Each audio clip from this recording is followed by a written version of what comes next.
Now I am going to dictate a journal passage based on shorthand reading and dictation exercises.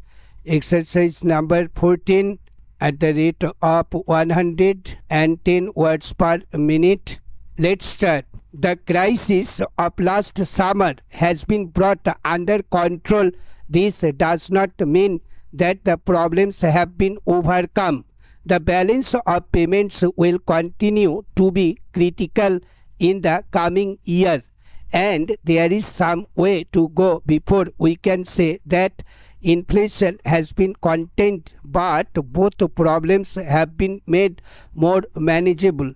The government can now give a credible assurance that if we continue in the policy directions worked out in recent months, a considerably better economic performance is within reach, and with it better living and working conditions for the people. After a long period of relatively slow and stable growth of 3.5% a year, the Indian economy achieved a marked acceleration in the growth rate to 5.5% in the 1980s. The acceleration was accompanied by several indications of improved performance. Capital output ratios showed some decline. There was a distinct fall in the proportion of the poor in total population. The decline in India's share the world markets was halted. However, if the average standard of living is to be significantly improved and more and qualitatively better employment is to be granted, the growth rate needs to be significantly stepped up. Our past performance leads to a certain conservatism in assessing our prospects, but much more rapid growth is possible as our neighboring countries further east have demonstrated. Our people are as talented and our resource base is at least as good.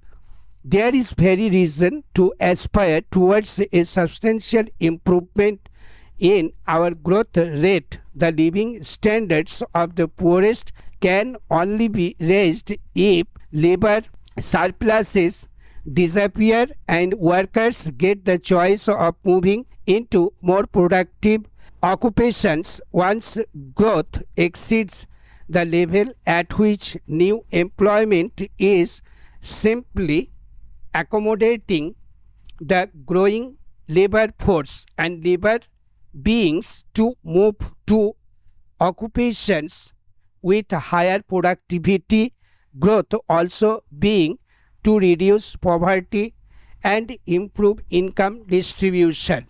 The process must, however, continue to be reinforced by special programs aimed at providing direct support for income generation and employment among the poor and weaker sections of our society. The availability of foreign exchange has again emerged as a dominant constraint on the growth of the economy. The analysis of the balance of payments crisis above led to the conclusion that the only long-term solution to the crisis lay in a rise in exports. The resources provided by the international institutions and friendly countries are in essence transitional. Foreign direct investment will play a role in improving the standards of technology and management in comparison to domestic investment. However, the contribution of foreign investment is bound to remain minor. The balance of payments problems would have to be resolved largely with our resources and ingenuity This illustrates the general proposition that there is no alternative to self-reliance. The analysis of inflation concluded that whilst a policy of demand restraint was unavoidable to control inflation in the short run, a more effective and durable way of stabilizing prices in the long run was to improve the supply response to price changes.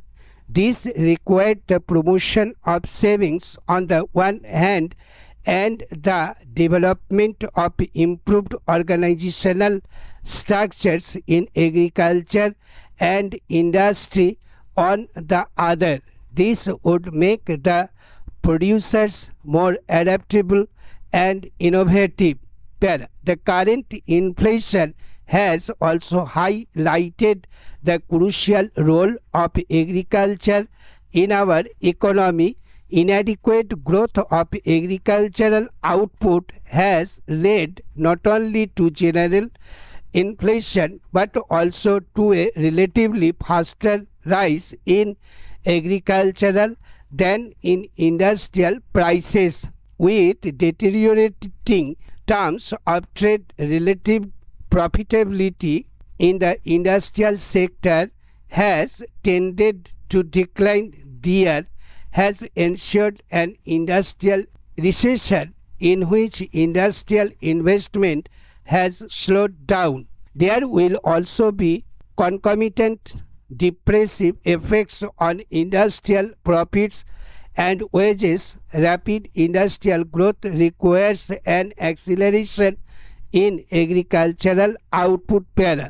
On the basis of this analysis, 7 major areas of policy reform emerge: fiscal policy, trade policy, industrial policy, financial policy, agricultural policy, poverty alleviation policy, and human resource policy. The reforms have just begun, but the broad outlines of a program can even now be defined. The immediate aim of fiscal policy must be to improve the fiscal balance in order to eliminate the inflationary pressure emanating from the budget deficit. The other objectives of fiscal policy reform would be to stop further accumulation of public debt, to reduce the level of subsidies in the economy and eliminate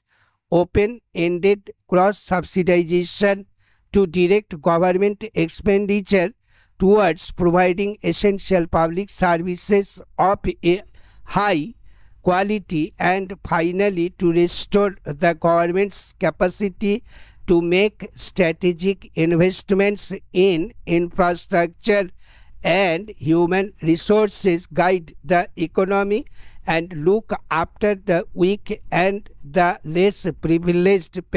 Decades of growth under a balance of payments constraints and high protection levels have resulted in a dualistic production structure. Some sectors are globally competitive, whilst others are inefficient and have high costs. By and large, agricultural goods are produced at costs which are comparable to international prices or below, whereas steel, metals and chemicals are produced at costs considerably above the international level.